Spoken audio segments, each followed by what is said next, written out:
I transmigrated into an old-school romance novel as a deeply devoted second male lead.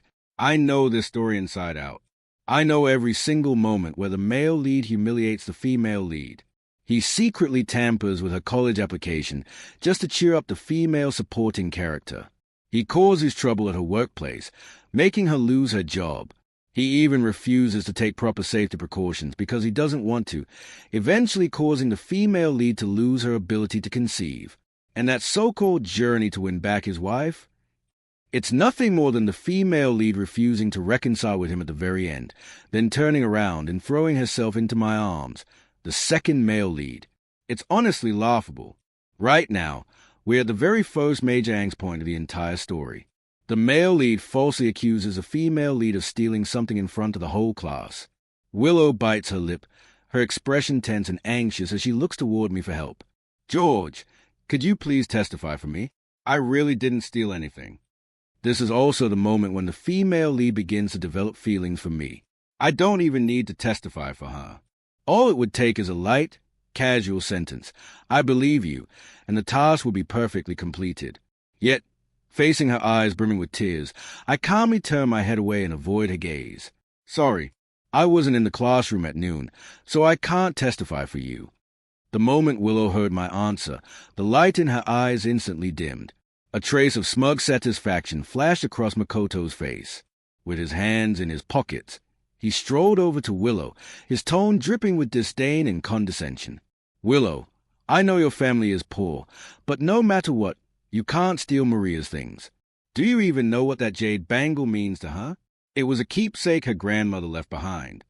Maria stepped out from behind Makoto. Her eyes were filled with tears as she spoke in a trembling voice.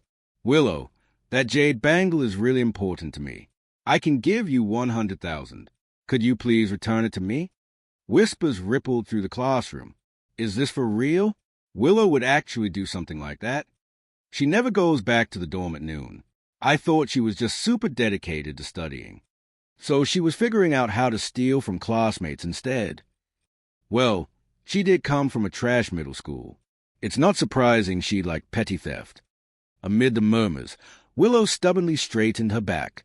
She clenched her fists, teeth gritted tight. It really wasn't me. I didn't steal anything. If you don't believe me, you can check the surveillance cameras. Makoto let out a cold laugh. Willow, what kind of act are you putting on? You know perfectly well the classroom cameras broke the day before yesterday. Maria's already offering you 100,000. Can you stop being so stubborn? Maria spoke again, her voice soft and gentle. Yes, Willow, that bracelet itself isn't worth much. It's just emotionally important to me. If you think the money isn't enough, I can add more. Everyone still has self-study to do. Let's not disturb everyone over such a small matter, okay? I glanced at the watch on my wrist. 13:05. In 5 minutes, the homeroom teacher would walk through the door, and Willow, Makoto, and Maria would all be called to the office. That jade bangle was extremely valuable. No matter how much the homeroom teacher usually favored Willow, there was no way this could be brushed off lightly. Willow's mother would be summoned to the school. The moment she stepped into the office, she would slap Willow across the face. Then, like a lapdog, she would turn to Makoto and Maria, fawning over them and apologizing profusely. Young master, young miss, I'm so sorry. I failed to discipline my child properly. This girl, Willow, is just like her irresponsible father. Her morals have been bad since she was little. I've scolded her so many times, but it never worked. Then she would whirl around and glare at Willow with fury. You little beast. Why aren't you apologizing to the young master and young miss right now? Where did you hide the thing? Hurry up and give it back. She sold vegetables at the market and had been born with a booming voice. When she flew into a rage or switched to an ingratiating tone, her voice would echo through the entire floor. All of Willow's previous denials and stubborn insistence would be completely crushed by her presence. Even when Maria's butler came to the school the next day to apologize, saying the bracelet had been found in the bedroom, it would already be too late. Willow would be thoroughly branded as someone with bad character and sticky fingers. No matter where she went, whispers would follow her. As for Makoto's apology, it amounted to nothing more than buying her breakfast for an entire semester. At this very moment, the homeroom teacher was still on the way. Makoto said impatiently, "Willow, how about I add another 50,000? You shouldn't be so greedy. The surveillance cameras are working." He froze. "What did you say?" I twirled the pen in my hand once, then let it come to a steady stop between my fingertips. My gaze settled on Makoto. I said the cameras are working. They were just out of battery. I replaced them with new ones yesterday. Maria's face turned slightly pale. She forced a smile and said, "We're all classmates. There's really no need to check the cameras, right? As long as you apologize. Willow, I'll forgive you." Makoto frowned. "Willow, even if we check the footage, the one who will be embarrassed is still you. I want to see it." Willow's face was deathly pale, but her eyes shone brightly. She stared straight at Makoto and Maria, her voice thin and strained, as if it were being forced through a narrow slit in her throat, sharp and pacing. "I didn't steal anything. I want to see the surveillance footage." 5 minutes were up. The homeroom teacher appeared at the classroom door. She swept her gaze across the room, frowned, and asked, "What are you all arguing about?" After hearing the entire story, the homeroom teacher told the other student to continue with self-study, then took the three of them to the office to check the surveillance footage. Half an hour later, the three returned to the classroom. Willow's face was still a little pale, but her back was ramrod straight. Makoto wore a stiff expression and didn't say a word. The most interesting one was Maria. She walked to the very front, calm and composed, wearing an expression that said I knew it all along. The homeroom teacher said, "All right, let's continue with class." As she turned around, the moment her electronic pen touched the whiteboard, I spoke softly, asking with apparent curiosity, "Teacher, so was that bracelet really stolen by Willow?" The homeroom teacher's gaze paused on me. At the same time, Willow tightened her grip on the pen in her hand and looked at me. I shrugged and smiled. After all, she's my deskmate. If she really has a habit of petty theft, I'd better hide my own things carefully. Idiot. She thought her innocence had already been proven, so she calmly sat back down and opened her textbook. Little did she know that, judging from the arrogance written all over Maria's face, she was still a thief in the eyes of her classmates. Maria frowned, cleared her throat lightly, and was just about to say something. Before the words could leave her mouth, they were drowned out by another low voice. The bracelet wasn't stolen by Willow. Makoto looked at me and spoke clearly, enunciating each word. She stayed at her seat the entire noon break. She never left. Is that so? I smiled faintly. Then it seems I won't need to change to a new deskmate after all. Maria suddenly let out a sob, tears rolling down in strings. This is all my fault. I accidentally wronged Willow. I nodded. It really is your fault. Bringing something that expensive to school for no reason. Today you wronged Willow. Tomorrow, who are you going to wrong? The moment those words left my mouth, the classroom erupted into murmurs. Someone whispered, "Yeah, if it's that precious, why bring it to school at all? What if it accidentally gets damaged? Are we supposed to compensate her too?" She came back looking so smug. I really thought Willow had stolen it. Maria raised a hand to cover her face. Sobs leaked through her fingers as her body swayed unsteadily. Makoto snapped angrily, "George, Maria has already apologized. What more do you want from her?" I tilted my head slightly and asked, "Makoto, do you like Maria?" "Why you're talking nonsense. I just treat Maria like a younger sister." His face flushed red, his voice suddenly rising as he swung a fist at me viciously. I raised both hands in a gesture of surrender. I was joking. "Enough." The homeroom teacher knocked on the whiteboard irritably. "Stop messing around. This class is about to turn into a vegetable market." She warned us sternly, "You're all in your second year of high school now. Focus on your studies and stop getting involved in pointless nonsense every day." Once class began, I propped my head up on my desk and dozed off. Suddenly, something nudged my arm. It was a thick math notebook. I turned my head and saw Willow pressing her lips together, listening attentively to the lecture. The knuckles of the hand holding her pen were pale from the force, and there was a thick callus on her middle finger where she rested the pen. After marrying Makoto, those calluses would slowly soften and peel away. In the end, The girl who once filled stack after stack of exam papers would become a wealthy lady, her long, fair fingers untouched by any hard labor. I let out a soft scoff, pushed the notebook back, and said indifferently, "No need." Then I turned my head to the other side and went back to sleep. Perhaps out of guilt, the next day Makoto brought Willow breakfast. Willow refused him. "No need. You can keep it for yourself." Makoto stood there awkwardly, holding convenience store rice bowls and freshly squeezed juice. A trace of irritation gathered between his brows. "Makoto doesn't eat this kind of stuff," Maria said with a smile. "We always have breakfast made by the servants at home." She added considerately, "Makoto, maybe Willow isn't used to eating these. Next time, why don't you ask the driver to buy her some street-side steamed buns and soy milk instead?" Willow tried to explain. If you don't want it, then don't eat it." Makoto cut her off impatiently. He tossed the breakfast onto Willow's desk before dragging Maria back to their seats. "If you're not eating it, just throw it in the trash." In the original story, Willow really did throw Makoto's breakfast into the trash. The bell for morning self-study rang. The classroom fell quiet, filled only with the soft scratching of pen tips against paper. A moment later, I heard Willow beside me sniff very lightly. In the end, she was still just a young girl. I sighed, picked up the slightly squashed rice bowls and juice that had been tossed onto her desk, and said, "Hey, I didn't eat enough this morning. How about I trade you milk for these?" She looked up at me in surprise. Her eyes, washed with tears, were big and bright. She stammered, "No need to trade. I'm not hungry. You can just take them." How could she not be hungry?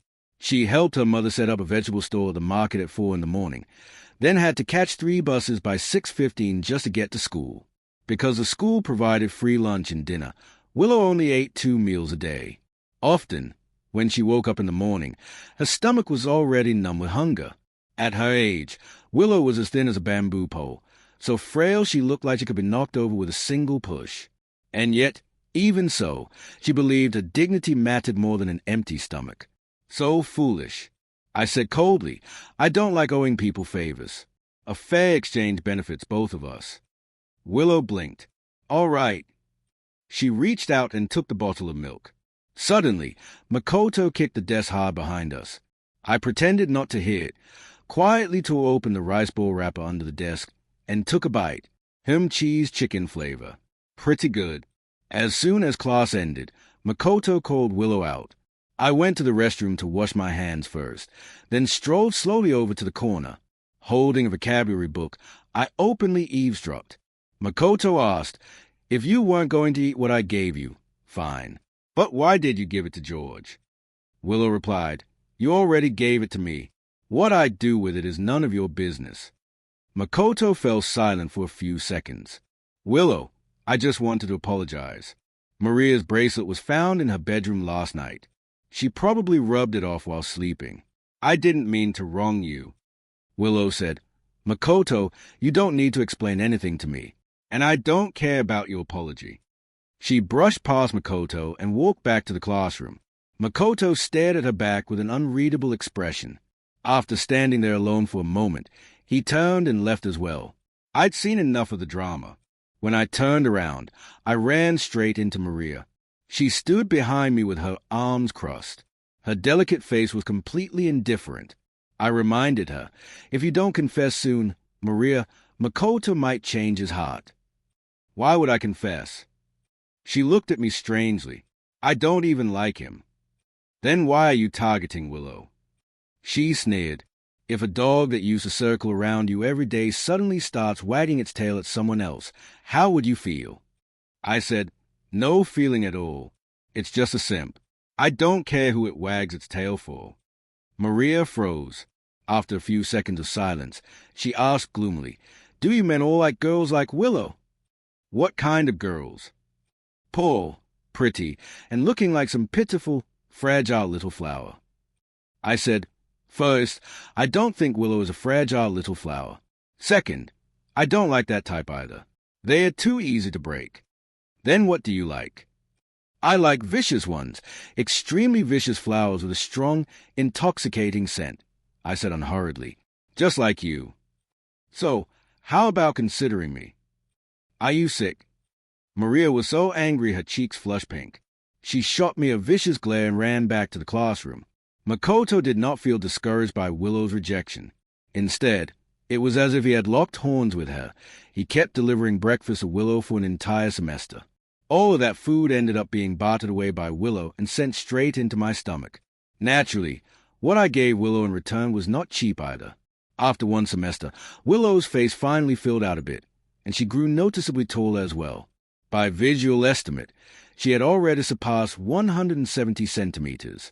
In the original text, the word used to describe her was petite. Now, no matter how you looked at her, that word no longer applied. Women should be strong and powerful. Only then can they fight back against ill-intentioned predators and boldly walk the path that belongs to them. Willow and I maintained a lukewarm relationship. Aside from exchanging breakfast every day and occasionally copying her homework, we had no private interactions whatsoever.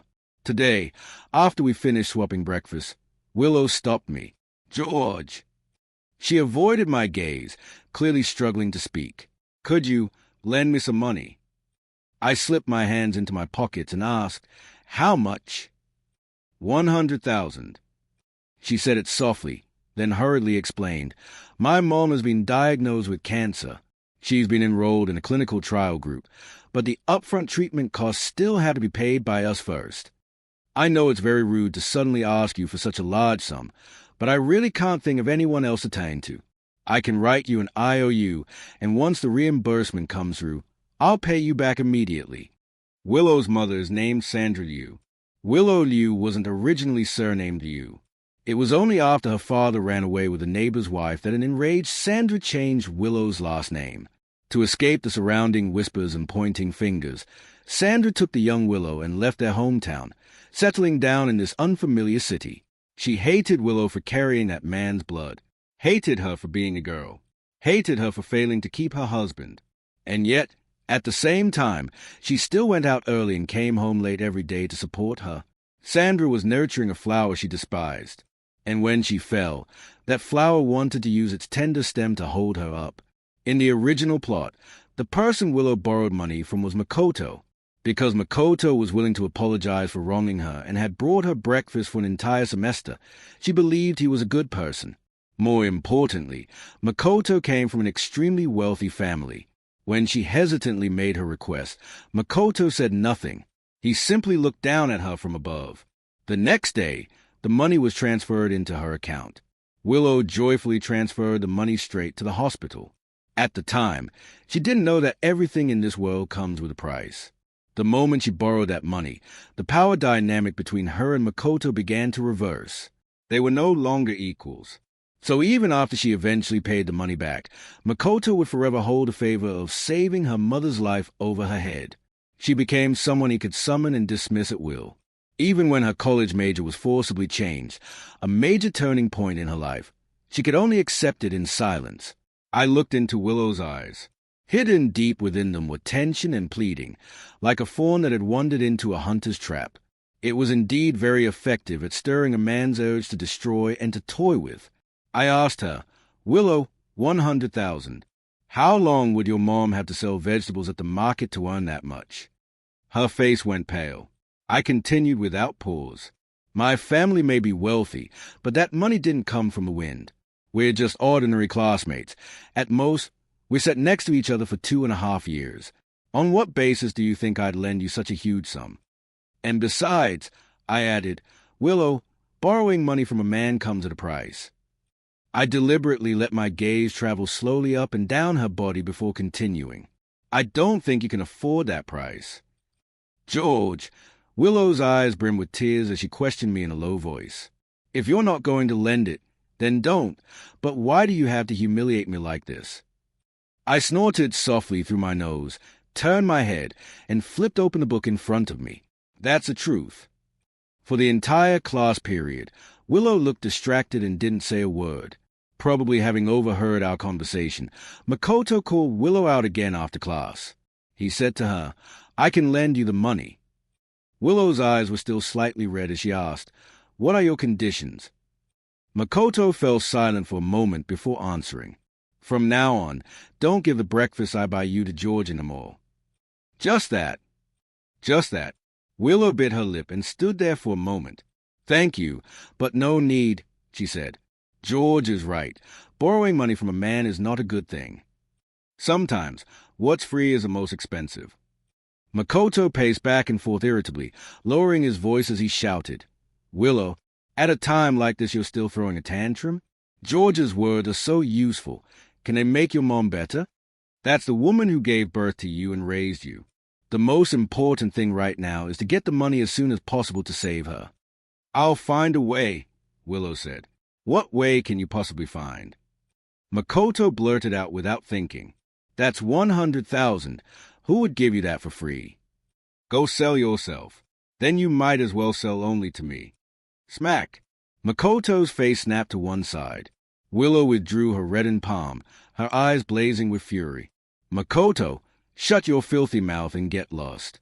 My family's affairs have nothing to do with you. Makoto was silent for a moment. Then he suddenly let out a cold laugh. You really don't know how to appreciate kindness. He raised his hand, about to grab Willow by the neck. TSK. The stench of a cliché plot was overwhelming. I stepped out from the corner and said to Willow, Willow, the homeroom teacher is looking for you. Willow glanced at me with a complicated expression, said nothing, then ran off with a deathly pale face. Makoto stared at me darkly, pressing his tongue against the cheek that had just been slapped. George, why do you show up everywhere? I replied, sorry, I feel the same way. His expression darkened even more. You interested in Willow? No interest. Then why do you always stick your nose in? Yeah, I echoed with a smile, nodding to myself. Why is that? Maybe because I'm a champion of justice. Makoto said, our families also cooperate in business. Why do things have to get this ugly? I replied, I don't understand business matters. I'm just a high school student. But there's something I've been curious about. No idea if you'd be willing to satisfy my curiosity. Say it. I spoke with a gentle smile. Makoto, does your dad treat your mom like this too? 5 minutes before the class bell rang, Willow returned to the classroom. Her gaze swept past Makoto, who was talking to Maria. She asked me, what's wrong with him? Why does he look so sour? I let out a soft snort. Who knows? She snapped back to herself and asked, George, did you tell the homeroom teacher about my family situation? I didn't answer her directly. Instead, I asked, what did she want you for? Willow said, she told me not to worry and to focus on studying. She said she'd find a way to help me raise the money. I gave a lukewarm, oh.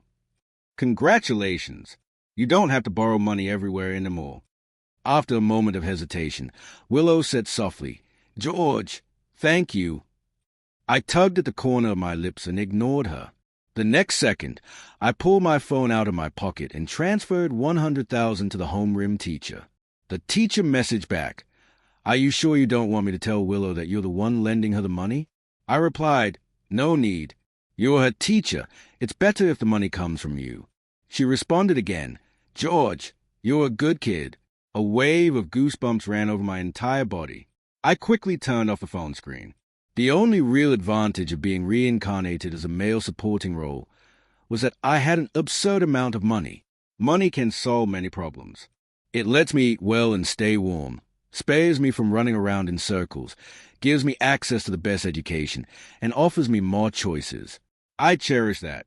So I'm willing to deal with the small troubles that come with this identity. Sandra still died. Her cancer had been discovered too late. No treatment plan could turn things around. Willow didn't come to school for several days. When she finally reappeared, she looked listless, a small white flower pinned to her clothes. I said to her, my condolences. She didn't look at me. She hummed softly in response and lowered her head to twist open the cap of her pen. George, she said quietly, from now on, I'm all alone. I said, 3 years ago, my parents died in a plane crash on their way to vacation. I've always been alone. Willow froze, her lips trembling. I'm sorry. I didn't know. I clicked the button on my pen and said calmly, it's all in the past. I wasn't really a high school student anyway. Of course I could bear all this. Willow remained silent. After a moment, she asked in confusion, "Then don't you ever feel lonely?" Before I could answer, she gave a self-mocking smile and continued, "Actually, my relationship with my mom wasn't good. Because of my dad, she was always either hitting me or yelling at me. I can understand her, but I can't forgive her. When I found out she had cancer, I didn't feel anything. Not sad, not heartbroken. I even felt a sense of relief. But after she died, every night when I go back alone to that empty house, I still end up missing her a little." She bit her lip, looked at me uneasily, and asked, "George, am I very selfish?" In the original book, Sandra wasn't cured either. After she died, Willow wanted to return the reimbursed money to Makoto. Makoto refused to take it. He stayed by Willow's side gently, caring for her with meticulous attention, bringing her an umbrella when it rained, buying her clothes when it was cold. He even took charge of Willow's 3 meals a day. He wasn't a particularly skilled hunter, yet he successfully coaxed Willow, who had just lost her mother, into his arms. He didn't love Willow. His obsession with her came from that semester's worth of breakfast thrown into the trash, and from countless cold rejections. Willow was someone completely different from him. She was a collectible he desired but never obtained. Toward things one cannot have, people always breed a strange kind of fixation. Makoto was exactly like that. He craved Willow's love, and once he got it, he discarded that precious affection like worthless trash. So in the end, was he punished? No. He inherited the family company, divorced Willow, married a new wife, and went on to have a whole bunch of children. The author used countless delicate techniques to write about Makoto's regrets. She wrote about him standing before a beautiful, affectionate wife, yet still thinking back to that summer when Willow had sat in front of him, her ponytail gently swaying. She wrote about him watching his lively children, yet unconsciously thinking of the embryo Willow had aborted. She wrote about his excitement upon reuniting with Willow, the pain he endured to set her free, the regret of being forced to let go, and the magnanimous blessings he put on as an act. Hypocritical. Despicable. Why should a beneficiary of privilege be forgiven for everything he's done just because he sheds a single tear? I asked Willow, what's so bad about being selfish? In this world, women are always subjected to all kinds of conditioning as they grow up. Fairy tales teach you to be kind, to become a little mermaid who willingly dissolves into foam for a prince. Mothers teach you to be gentle and graceful, to become a virtuous wife and loving mother who sacrifices everything for a man. Later, after reading some miscellaneous books, you learn that being too mild and obedient won't do either. You must be cultured and refined, able to brew tea and trade poetry with men, yet never allowed to be as romantic or indulgent as they are. They are obsessed with turning you into a good person, a delicate and beautiful ornament, because only then can they blind you and block your path upward. But Willow, you can't be like this. You can't become their accomplice and blind yourself along with them. I said to Willow, I think that when the word selfish is applied to you, it should be regarded as an extraordinarily noble quality. Willow, grow your edges. Don't be a lamb waiting to be slaughtered. Willow stood there for a long time. Then she asked in confusion, George, why are you able to say things like this? Who knows? I replied. Maybe I've just read so much pseudo-humanist literature that I've gone numb. Makoto still hadn't given up on Willow. Her coldness and avoidance were like pouring oil onto a blazing fire, igniting his competitiveness even further. To make his stance clear, he even took the initiative to distance himself from Maria. During PE class, after Willow finished running 1,500 meters and came back, Makoto hurried over, lifting the milk tea he had just bought. Willow, are you tired? Do you want to? Before he could finish saying drink some milk tea, the cold cup in his hand was snatched away by another hand. Maria was holding the milk tea. Her eyes instantly reddened as she asked, Makoto, wasn't this prepared for me? An awkward expression appeared on Makoto's face. He hesitated for a moment, then said, Maria, I bought this especially for Willow. How about I buy you another one? No need. Willow walked past him without even glancing sideways. Drinking something cold right after exercise isn't good. And if I want milk tea, I'll buy it for myself. Makoto hurriedly said, Then Maria, You can have this one. Willow, I'll buy you a warm one, okay? Willow didn't acknowledge him at all and walked straight back to the classroom to continue revising. Makoto turned back dejectedly and met Maria's gently smiling face. Her brows curved softly. Makoto, do you know? Maria lifted the milk tea and said in a soft, delicate voice, I actually really hate things that are handed down to me by someone else. It makes me feel cheap. Her fingers loosened. The milk tea fell to the ground, bursting open like a water-filled balloon. The murky liquid splashed in all directions. She passed by Makoto and walked toward the teaching building, leaving him standing there alone, stunned. After the college entrance exam, Makoto performed poorly and went to university in City C. Maria was admitted to a film and television academy.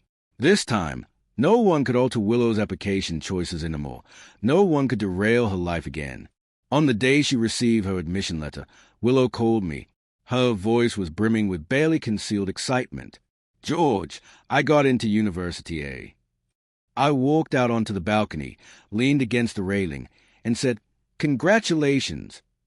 Willow asked cautiously, George, where are you going to university? The moonlight was perfect tonight. Rarely in the mood to say more, I replied, the UK. Silence followed. On the other end of the call, only her shallow breathing remained, as if she were forcing herself to suppress something. I waited patiently for her to speak. Finally, she asked in a hoarse voice, Will we still have a chance to see each other again? I sighed. Willow, all right. I understand. Willow cut me off sharply. Then her voice softened again, trembling with restrained sobs. If we can't meet again, George, then I wish you safety. Safety, happiness, a smooth life. She hung up. I stood in the darkness for a few seconds, feeling hollow, when my phone received a text message. It was a bank deposit notification. Amount, 100,000. Note, thank you. 8 years later, I earned my PhD and returned to the country to inherit the family business. After fumbling through some password verification nonsense, I logged into a QQ account I hadn't used in ages. I sifted through an inbox full of spam ads, searching for the verification code, and unexpectedly discovered the emails Willow had sent me over the years. Hello, George. It's been a long time. I don't know how you've been. My university life has been pretty good. I really like my professors, my classmates, and my major, and I even received a scholarship. After learning about my family situation, my advisor took the initiative to invite me to work in her lab. The monthly stipend isn't much, but at least I don't have to worry about money anymore. I was still wondering whether I should take on tutoring jobs, but now it seems unnecessary. I've graduated and found a fairly decent job. My supervisor values me a lot, and before long I put together a small team of my own. It's exhausting, but I'm lucky. I'm doing something I truly enjoy. I ran into Makoto during a business dinner. He turned out to be our new client. He looks much greasier than before, and his personality is just as annoying. He actually asked me in private whether I'd accept being kept by him.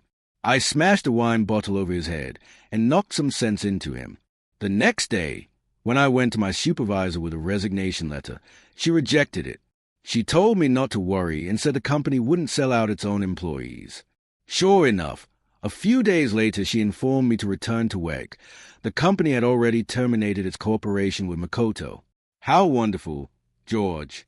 I thank her, and I also thank my own courage that night. But the person I'm most grateful to is you. In those brief 3 years, you shaped the toughest, most resilient foundation of my character. You gave me the courage, in countless choices later in life, to choose myself. I had a dream last night. I dreamed that back in high school, I accepted Makoto's confession. Under the guise of doing what was best for me, he arbitrarily changed my college application, so I ended up majoring in the same field as him. I didn't like that major, so I drifted through university in a haze. After graduating, I married him, became a housewife, and even had an abortion for him. From then on, I lost the ability to become a mother. What a nightmare. Oh, right. The you in the dream was different from the real you. He smiled more than you do in reality and treated me more gently. He was a good man with no temper at all, like a sponge. He was like a puzzle piece, perfectly filling in my shattered life in that dream. So perfect that it felt fake. And it made me feel relieved when I woke up in shock. Thank goodness it was just a dream. Thank goodness you aren't him. I held my coffee cup and stared from dusk until dawn, my mouse resting on the last email. It had been sent at 7 in the morning the day before yesterday. My plane back home had just landed. I opened it. Inside was only a single line. Can we still meet again? Below it was a string of phone numbers. Email is a good thing. It lets you avoid seeing the trembling handwriting, the creased stationery, and the tears that accidentally fall. All you see are neat, serious words and a blinking cursor. And so, you can click delete without any sense of guilt. I emptied my inbox with a single click. There's no need to meet again. The world is vast, and Willow is its female lead. Her life doesn't need to be confined to choosing between a male lead or male supporting role. She can meet countless new people and embrace countless new possibilities. That's what I want to tell Willow, and what I want to tell myself. Goodbye, Willow. Please keep moving forward. Don't look back.